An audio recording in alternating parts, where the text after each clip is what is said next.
Let's give it up for Jody and Dontje. Come to the stage. Yay! I love the suspense. I know. Thank you. There you go. The stage is yours. Thank you so much. Woo!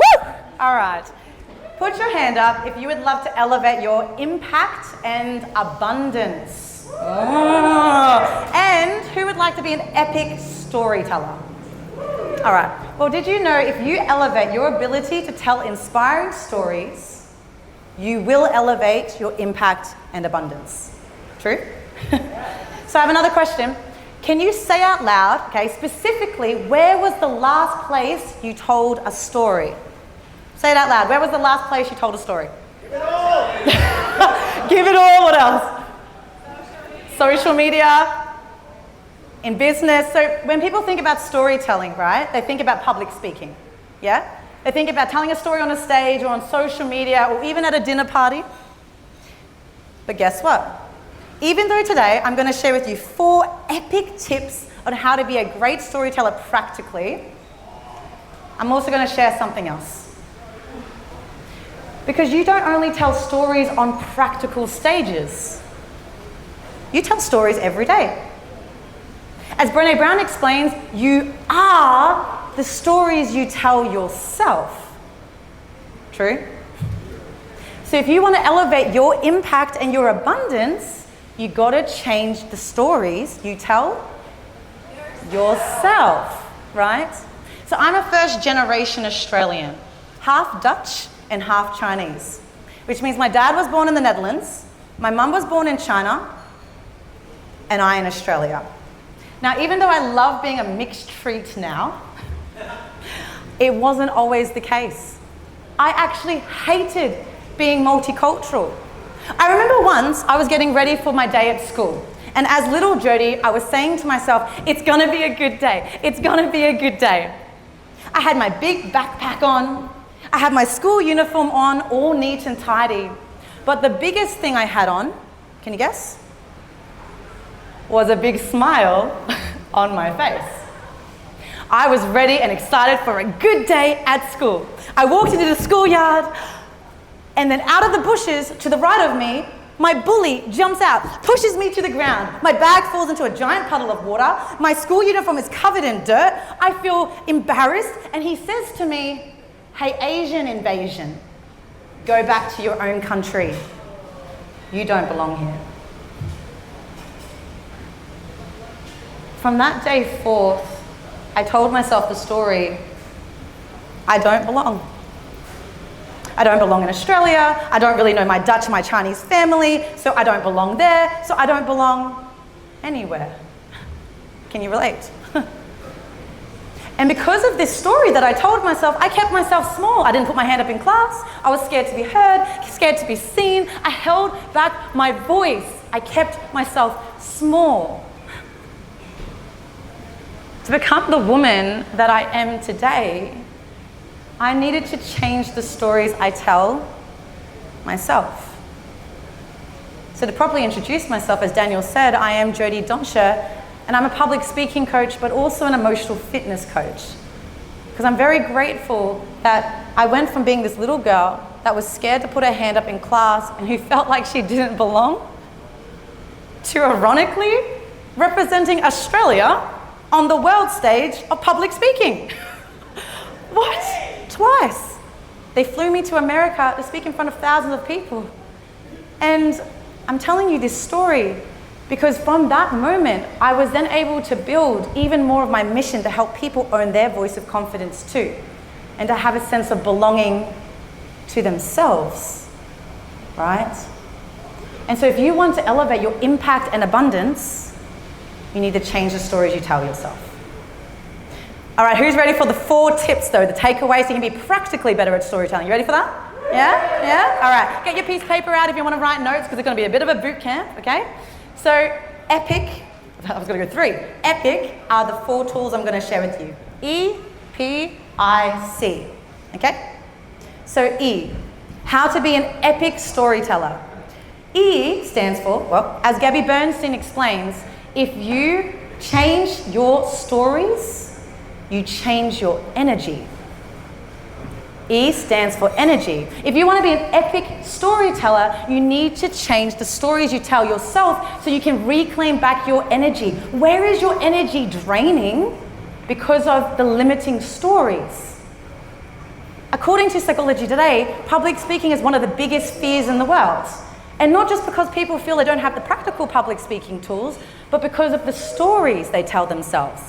Like, I'm not good enough, I'm going to be made fun of, I'm going to be rejected, I'm never going to be a good public speaker. Anyone ever told yourself that story before? And so what's important to know is if you reclaim back your energy from draining into limiting stories, you can fuel that energy into the next level of impact and abundance. Yeah? P. What does P stand for, Jody? So P is part of a formula that Chris Anderson, the curator of TED Talks, introduces. And even old mate Aristotle used this. You ready for it? If you want to do a masterclass, social media post, story on a stage, whatever it is, you can use this formula. Now it's very in-depth, but I'm just going to share briefly the 3 ingredients. P. P stands for pathos. P-A-T-H-O-S. Not only pathos, but there's 2 more ingredients. Logos. Logos is L-O-G-O-S, and ethos is E-T-H-O-S. If you want to have an effective presence on a stage, whatever your stage might be, online or offline, you want to have the majority, 65% pathos, which means 65% storytelling and emotional connection.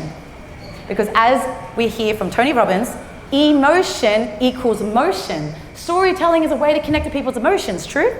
So if you want someone to take an action from your speech, even if it's to like your post, you want to connect to their emotion.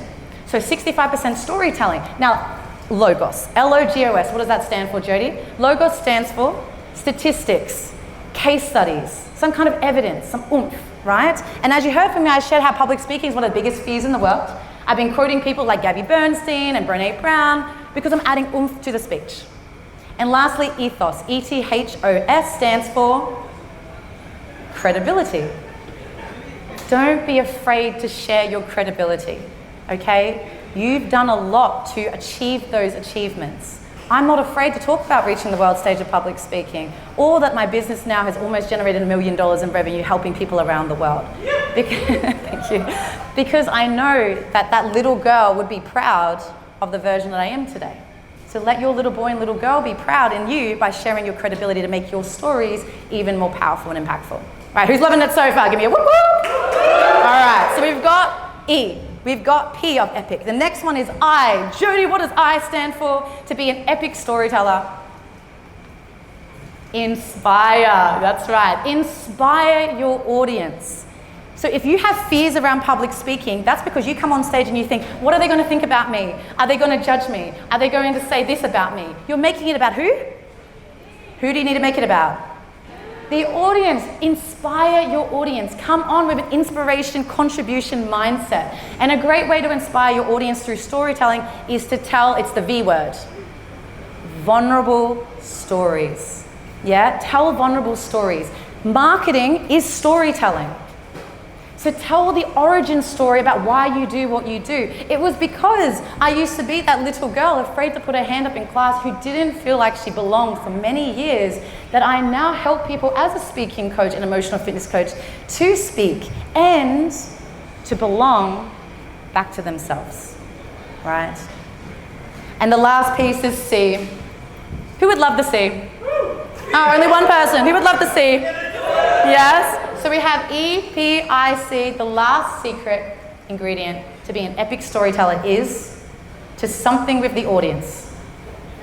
Connect with the audience. Connect with the audience. Something I've had over all these years, 14 years of public speaking, is people come to me and say, yeah, but if you're speaking on a stage and the audience is not actually talking, or you're doing a podcast, or you're doing a social media post or masterclass, and they're not talking back to you, it's a monologue, right? Everyone repeat after me. It is not a monologue. Go for it. It is not a monologue. It is not a monologue. You are always in a dialogue with your audience. You're always having a two-way street in conversation, yeah? And so when you think about your speeches or whatever you're doing, I'd love you to think about how you can have an actual interaction with the audience. And 2 big tips you can take away is 1, very simple, ask questions. And number 2, use a yes frame.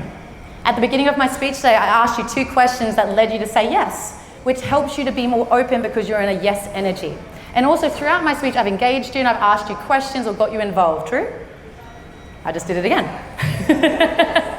So connect with your audience. These are the 4 secrets to be an epic storyteller. E, rearrange your story so you can rearrange your energy. P stands for pathos, logos, ethos. I stands for inspire your audience. And C stands for connect with your audience.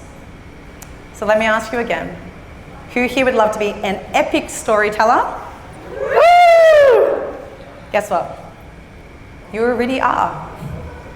You tell yourself stories every single day. So please make sure the stories that you tell yourself are the stories that little girl or that little boy from your childhood would be proud to hear. I know that my little girl, she knows now that every day gets to be a good day. Thank you. Beautiful. Thank you so much. I love it. So good.